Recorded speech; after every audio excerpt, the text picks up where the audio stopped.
Naranasan mo na bang pakiramdam mo'y palagi kang naglalakad sa lubid, pilit na nagiging mabait, kaaya-aya, at laging nandyan para lang hindi magkaletse-letse ang lahat? Hindi mo na rin alam kung kailan nagsimula. Basta alam mo lang na sa kung anong punto ng buhay mo, itinuro sa'yo na ang pagiging mabuting tao ay nangangahulugang manahimik, magpa-pleased sa iba, at lunukin ang sariling katotohanan alang-alang sa katahimikan. Pero paano kung ang ideyang ito, ang moral na script na sinundan mo buong buhay mo, ay hindi talaga karunungan kundi pagkondisyon lang? Itinuro ng mga Stoic na ang kabutihan ay lakas, hindi pagpapasakop. Na ang tunay na kabutihan ay hindi nangangahulugang dapat kang tapak-tapakan. Sa video na ito, susuriin natin ang masalimuot na bitag ng pagiging people pleaser, ang kabayaran ng pagiging harmless, at ang uri ng tahimik na paghihimagsik na nagsisimula sa sandaling huminto ka sa paghingi ng permiso para lang umiral. Kung minsan mo nang naitanong kung bakit habang mas marami kang ibinibigay, ay lalo kang hindi nakikita, manatili ka. Panahon na para pag-isipan muli kung ano nga ba talaga ang ibig sabihin ng pagiging mabuti.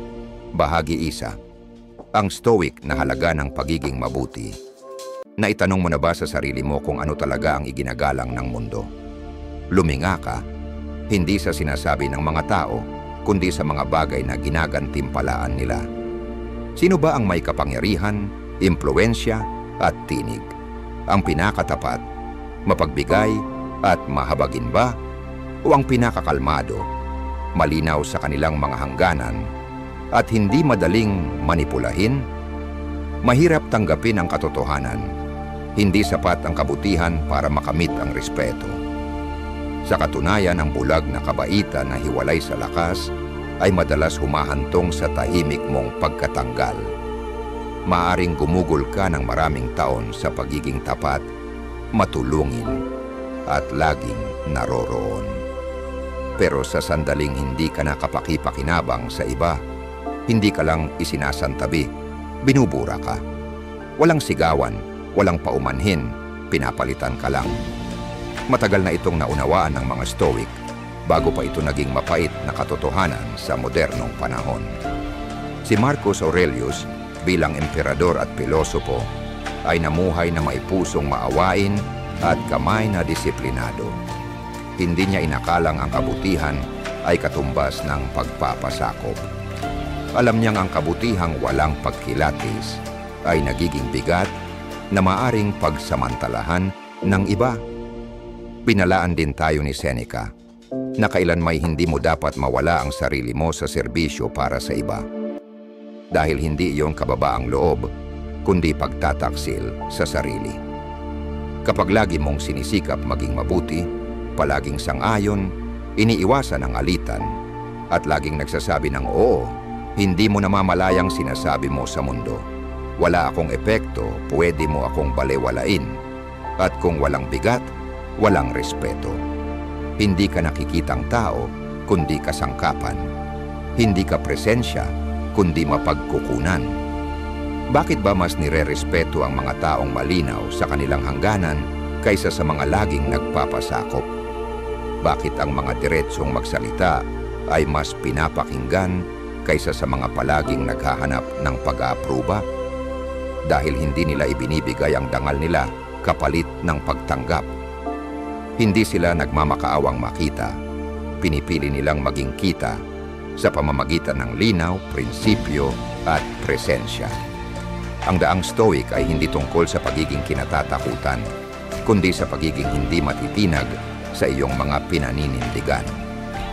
Doon nagsisimula ang tunay na respeto, hindi sa pagiging maingay o agresibo, kundi sa tahimik na katiyakang hindi ka matitinag ng pambobola ni masisira ng pagtanggi. Sinabi minsan ni Machiavelli na kung pipili ang isang pinuno sa pagitan ng mahalin o katakutan, mas piliin ang katakutan. Pero ang sasabihin ng mga Stoic ay ito, piliin ang respeto na nanggagaling sa panloob na katatagan. Piliing maging taong marunong kumilos kapag kailangan, taong may dalang tahimik na konsekwensya, hindi sa pananakot kundi sa integridad. Ang ganitong presensya ay hindi kailangang sumigaw, sapagkat ito ay basta-bastang hindi nagpapabura. Kaya tanungin mo ang sarili mo, ano ba sa loob mo ang patuloy na naghahangad ng pag-apruba mula sa labas? Anong pananabik ang nagtutulak sa iyo para hinaan ang boses mo, itago ang katotohanan mo, at isuko ang oras at kapayapaan mo? Madalas ang tinatawag nating kabaitan ay hindi lakas, kundi paraan lang para iwasan ang hindi komportableng damdamin, takasan ang alitan, at makuha ang pagtanggap sa kahit anong halaga. Pero sasabihin ng mga Stoic, ang kapayapaang nakakamit sa pamamagitan ng pagbura sa sarili ay hindi kapayapaan. At yan mismo ang susunod nating susuriin. Saan nanggagaling ang paulit-ulit na pangangailangang makalugod sa iba, and paano ang pagbawi ng paggalang sa sarili ay maaring magsimula sa simpleng pagtigil, pagtahimik, at pagpapaubaya sa katahimikan para magsalita. Ikalawang bahagi, ang Stoikong pinagmulan ng pagpapalugod sa iba. Walang isinilang na desperado sa paghangad ng pag-apruba. Ang pagnanasa, ang palagiang pangangailangang magpalugod, maging kaaya-aya, at makita bilang mabuti, ay hindi likas sa iyo. Ito'y itinuro sa iyo. Mula pa sa unang mga araw ng iyong buhay, hinubog ka na ng mundo, hindi sa pamamagitan ng karunungan, kundi ng pagtutuwid. Itinuro sa iyo na upang matanggap, kailangan mong sumunod. Huwag mong gawin yan, hindi maganda yan, maging magalang. Huwag kang magsalita ng ganyan, baka ma-offend sila. Sa paglipas ng panahon, natutunan mong tahimik na aral. Upang mahalin, huwag kang makabahala sa iba. Kaya nagsimula kang itago ang iyong matutulis na gilid. Inilihim mo ang iyong tinig. Ipinalit mo ang katotohanan para sa katahimikan. At sa bawat pagkakataong ginawa mo ito, isang bahagi ng iyong kalooban, ang prohairesis, ayon sa mga Stoiko, ay isinuko mo. Ang dating taktika para mabuhay ay unti-unting naging gawin ng sariling pagtanggi. Ngayon, maaari mo itong tawaging empatiya, kababaang loob, o kabaitan. Ngunit pagmasdan mo ng mas malapitan. Kapag sinasabi mong oo, kahit sigaw ng kaluluwa mo ay hindi. Kapag kinikimkim mo ang iyong inis, hanggang sa ito'y maging lason sa katahimikan. Anong kabutihan ang matatawag diyan? Sa mga Stoiko, ito'y tinatawag na weak assent, ang pagbagsak ng iyong panloob na kalinawan. Hindi ito kabaitan kung kapalit ay ang iyong katotohanan.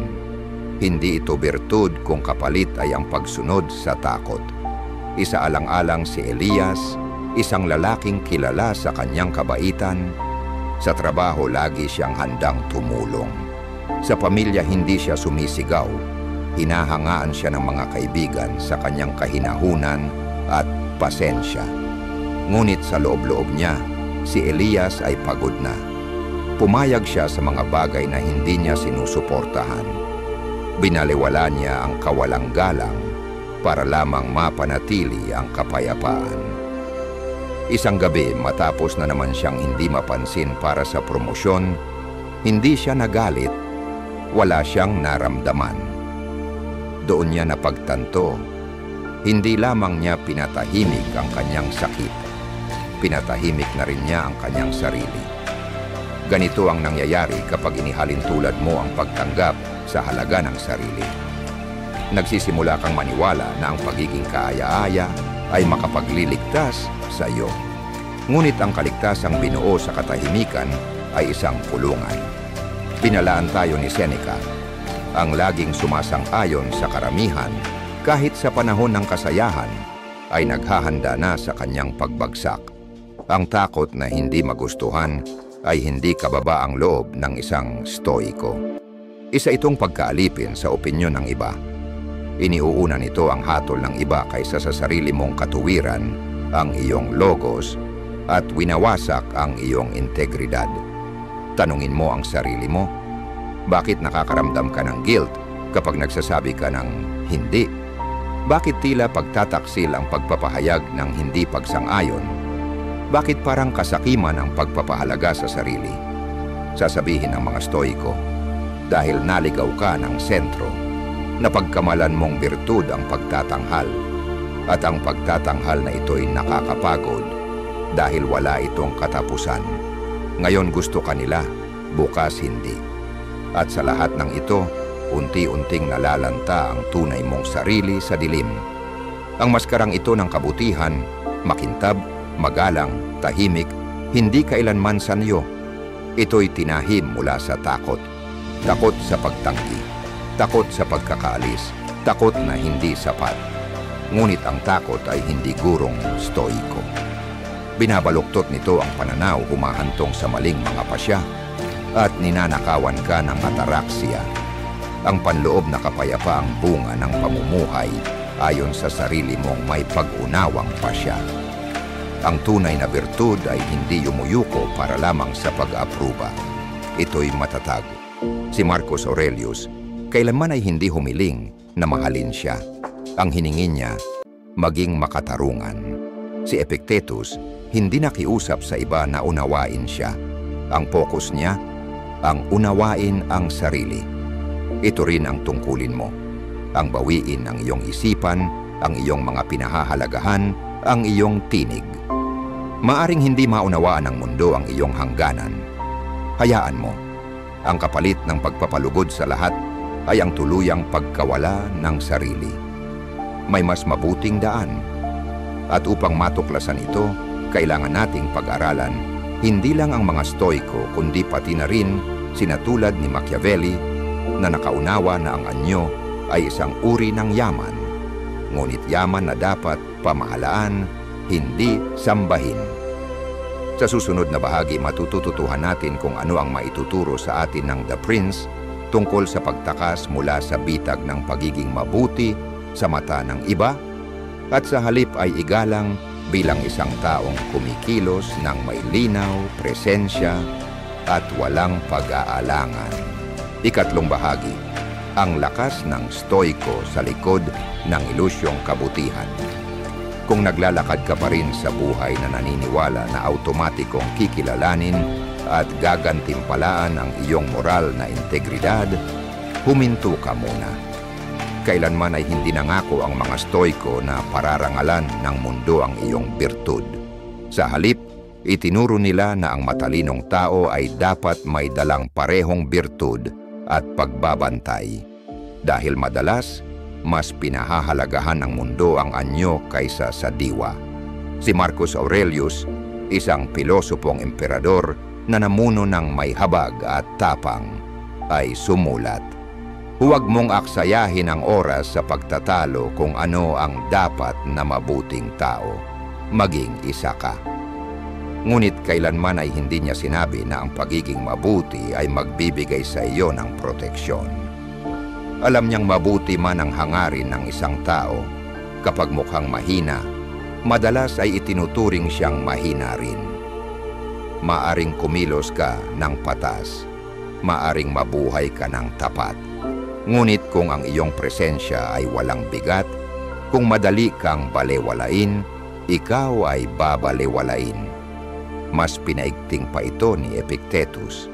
Itinuro niya na hindi sapat ang taglay mong panloob na birtud. Dapat mo ring matutunang dalhin ang iyong sarili sa isang mundong hindi puso ang tinitingnan, kundi anino. Ikaw ay isang papel, aniya, at tungkulin mong gampanan ito ng buong husay. Ngunit tandaan, hindi lahat ng nanonood ay humahanga. Ang nakikita ng tao, kadalasan ay siya ring pinaniniwalaan nila. At kung ang nakikita nila ay kabaitan na walang direksyon, ikaw ay gagamitin. Si Seneca na sumulat mula sa loob ng mabagsik na korte ni Nero ay diretsyong nagsabi, "Ang palaging kumikilos na mabuti sa gitna ng mga hindi ay naghahanda ng sarili niyang kapahamakan." Hindi iniiwan ng Stoiko ang birtud, Ngunit hindi rin niya ito isinusuot na parang maskara. Ginagamit niya ito na parang espada, matulis, balanse, at tahimik hanggat hindi kinakailangan. Sa tunay na mundo, ang kabaitan lang ay hindi estratehiya. Kaya't binalaan ni Marcos na ang pinakamabisang paghihiganti ay ang hindi maging katulad ng gumawa ng masama. Hindi dahil umuurong ka, kundi dahil umaangat ka. Dahil ang lakas mo ay hindi nakasalalay sa pagganti, kundi sa presensya at malinaw na hangganan. Ang tunay na stoiko ay dapat kasing matalas ng isang pilosopo at kasing panatag ng isang mandirigma. Hindi kailanman isinusulong ng mga stoiko ang pagiging inosente. Si Marcus Aurelius ay namuno sa isang imperyong puno ng pagtataksil at digmaan. Si Epictetus ay dating alipin na tiniis ang kalupitan ng hindi na tinag ang kanyang dangal. Si Seneca ay gumalaw sa isa sa pinakamapanganib na korte pampulitika sa kasaysayan. Wala sa kanila ang nagkamali ng akala na ang moralidad ay kahinaan. Alam nila, sa mundong puno ng panlilinlang, dapat kang maging handa. Hindi para maging paranoid, kundi maging eksakto. Sabi ni Seneca, dapat kang mamuhay sa piling ng masasama, ngunit mamuhay bilang ikaw. Ito ang gitnang landas. Hindi nito hinihingi na maging malamig ka. Hinihiling nitong maging malinaw ka. Na huwag ka nang umasa na gagantimpalaan ka ng buhay dahil lang sa kabutihan, at sa halip ay mamuhay ka bilang isang taong nauunawaan ang kalikasan ng iba. Ngunit hindi kailanman tinatalikuran ang sarili. Hindi ito kalupitan, ito ay karunungan. Ang pagtahak sa daang stoiko ay hindi para umiwas sa sakit. Ito'y upang maging isang taong hindi magagamit ng takot sa sakit. Isang taong nakakakita sa pambobola, nakakatahimik sa manipulasyon sa pamamagitan ng presensya, at tumutugon sa kawalang katarungan hindi sa kahinaan, kundi sa sukat na lakas.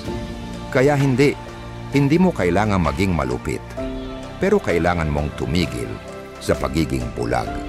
At marahil ngayon ay nagtatanong ka, paano ko tatahakin ang linya na iyon? Paano ako hindi magiging mapait o bato habang iniiwasang samantalahin?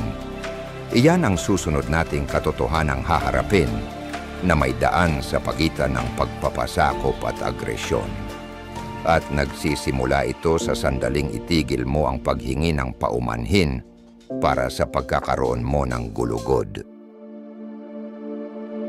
Ikaapat na bahagi, ang hangganang stoiko sa pagitan ng birtud at kusang pagkaalipin. May isang mapanganib na pagkalito na tahimik na sumisira sa buhay ng marami. Ang paniniwalang upang maging mabuti, kailangang sang-ayunan ang lahat. Na ang tunay na kabutihan ay nasusukat sa dami ng kawalang katarungang kaya mong lunukin ng tahimik, sa dami ng beses mong nagpapatawad ng walang pagninilay, at sa bilis mong nawawala sa sarili alang-alang sa katahimikan. Ngunit linawin natin, hindi ito kabutihan. Ito ay pagiging inosente. Ito'y kahinaan na nagkukubli sa wika ng birtud. At kung hindi mo matutunang kilalanin ang kaibahan, mananatili kang emosyonal na alipin ng mundo. Magagamit, kaaya-aya, at madaling palitan. Ang tunay na kabutihang stoiko ay hindi hinihingi ang iyong pagkawala. Hinihingi nito ang kalinawan. Kinakailangan nito ang prohairesis, ang iyong kakayahang pumili ng may katuwiran. Ang maging mabuti ay hindi nangangahulugang lagi kang nakangiti, laging tumatango, laging nagsasakripisyo para sa mga taong ni minsan ay hindi mag-aabot ng kamay para sa iyo. Hindi iyon kabutihan. Iyon ay pagtataksil sa sarili. Isang mapanganib na pag-abandona sa iyong katuwiran at dangal. Binalaan na ni Seneca, walang taong higit na malungkot kaysa sa hindi kailanman naharap sa kahirapan, dahil hindi siya binigyan ng pagkakataong patunayan ang sarili. At ano nga ba ang paulit-ulit na paglimot sa sarili kung hindi isang buhay na iwas sa alitan? Isang pamumuhay na walang hangganan, na hindi hinahayaan ang sariling mga pagpapahalaga na masubok. Isaalang-alang natin si Maria, isang guro na kilala sa kanyang pagiging maalaga. Lagi siyang nag-o-overtime, sumasagot ng email kahit 10 oras ng gabi, palaging pumapalit sa mga kasamahang wala. Siya ang mabait, ngunit habang lumilipas ang panahon, naging inaasahan na ang kanyang pananahimik. Nang tumanggi siya sa isang huling minutong pabor, hindi siya sinalubong ng pasasalamat, kundi ng pagkadismaya. Hindi dahil nagbago siya, kundi dahil sanay na ang iba sa kanyang kabutihang walang hangganan. Ang kanyang integridad ay napagkamalan bilang pagiging available. Ang kanyang birtud ay itinuring na pagkaalipin. Ito ang trahedya ng inosenteng kabutihan. Nabubuhay ito sa paniniwalang ang mundo ay gaganti sa puso nito, na ang katarungan ay ibabalik, na ang kabaitan ay tutumbasan, na ang sakripisyo ay mapapansin. Ngunit anong nangyayari sa halip? Pagkagulat, tahimik na sama ng loob, galit na hindi mo mailabas, dahil ang inosenteng kabutihan ay laging ipinapasa ang sariling dangal sa mga taong hindi karapat-dapat dito. Iba ang turo ng mga Stoiko. Araw-araw ay pinaalalahanan ni Marcus Aurelius ang sarili na ang mga tao ay magsisinungaling, mandadaya, magpapabigo, ngunit kailangan niyang manatiling totoo sa kanyang kalikasan. Ngunit hindi niya kailanman sinabi na dapat niyang tiisin ang pang-aabuso. Hindi rin itinuro ni Epictetus na kailangan ng katahimikan sa harap ng kawalang galang. Sa kabaligtaran, sinabi niyang dapat nating itigil ang pagbibigay halaga sa mga bagay na wala sa ating kontrol, gaya ng opinyon ng iba, kanilang papuri o pagtingin sa ating kabutihan. Lahat ng ito hindi mo kontrolado. Ang tunay na kabutihang Stoiko ay matatag.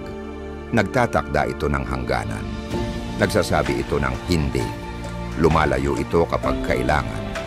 Nauunawaan ito na hindi lahat ay karapat-dapat sa iyong pinakamabuting sarili at na ang pagbibigay ng buo mong sarili sa mga taong nagpapahina sa iyo ay hindi kabutihan.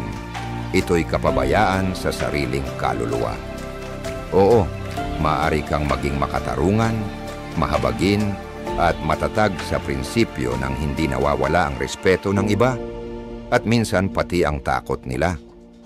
Dahil kapag pinagsama mo ang lakas at habag, ang kalalabasan nito ay presensya, impluwensya. Tandaan, hindi kailanman isinusulong ng mga Stoiko ang kalupitan, ngunit kinamumuhian nila ang sariling panlilinlang.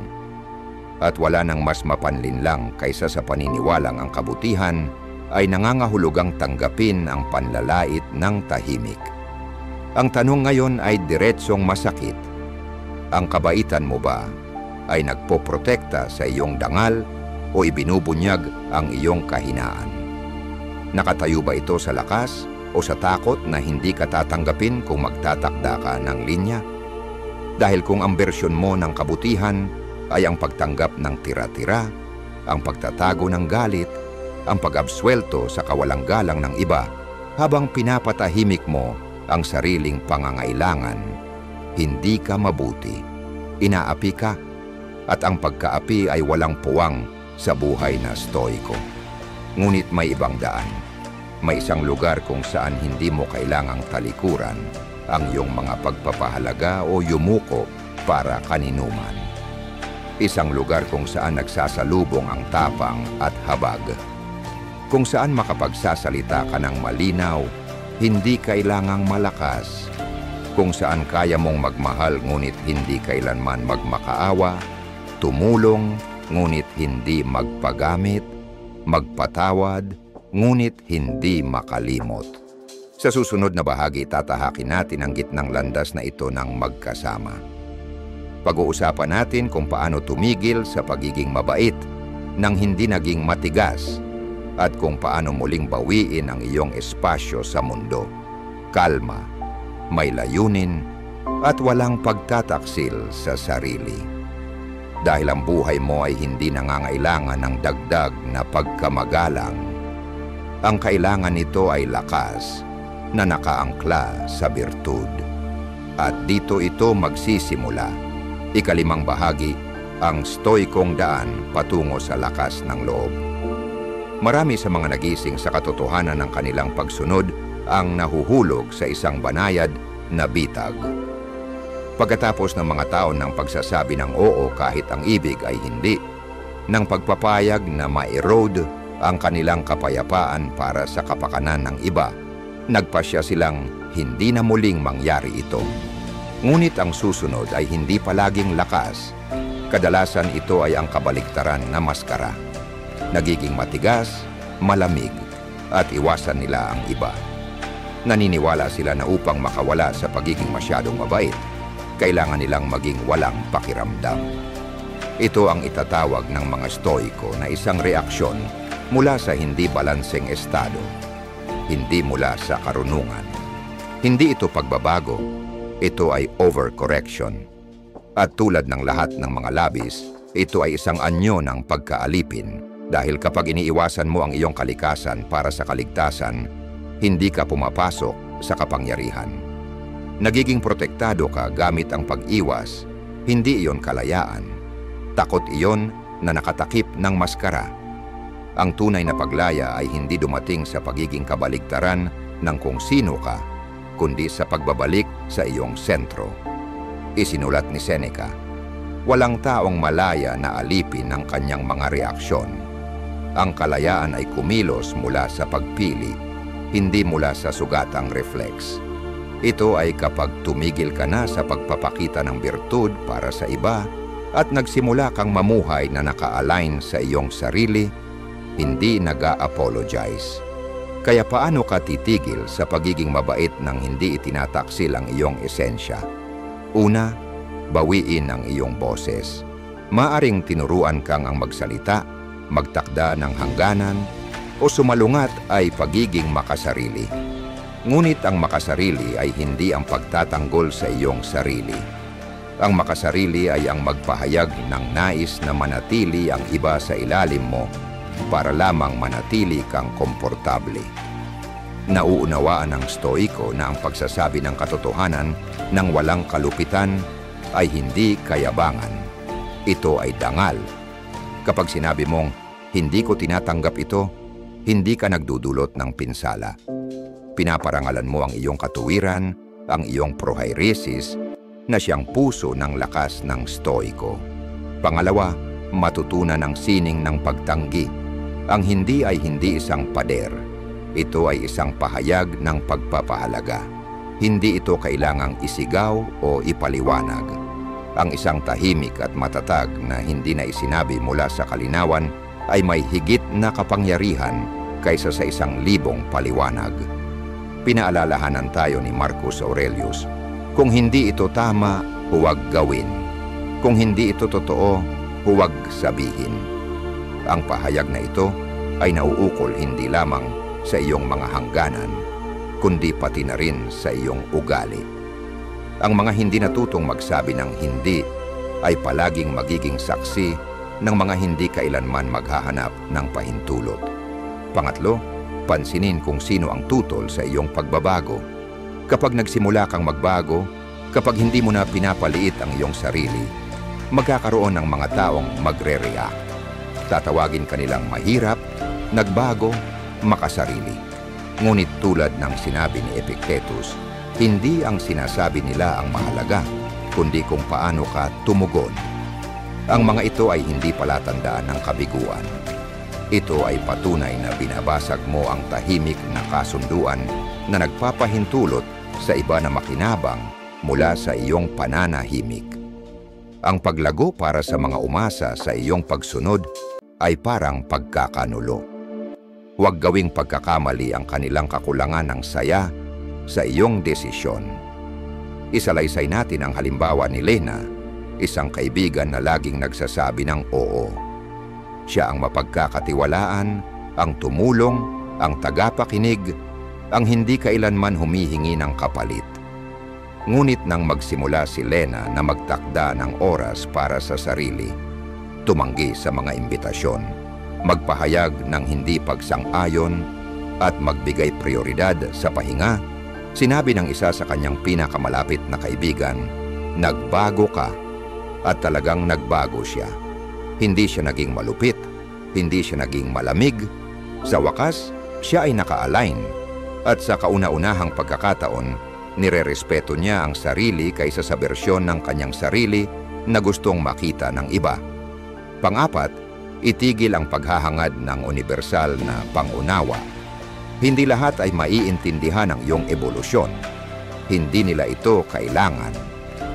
Sinulat ni Marcus Aurelius, huwag nang magsayang ng oras sa pagtatalo kung ano ang dapat na isang mabuting tao. Maging isa.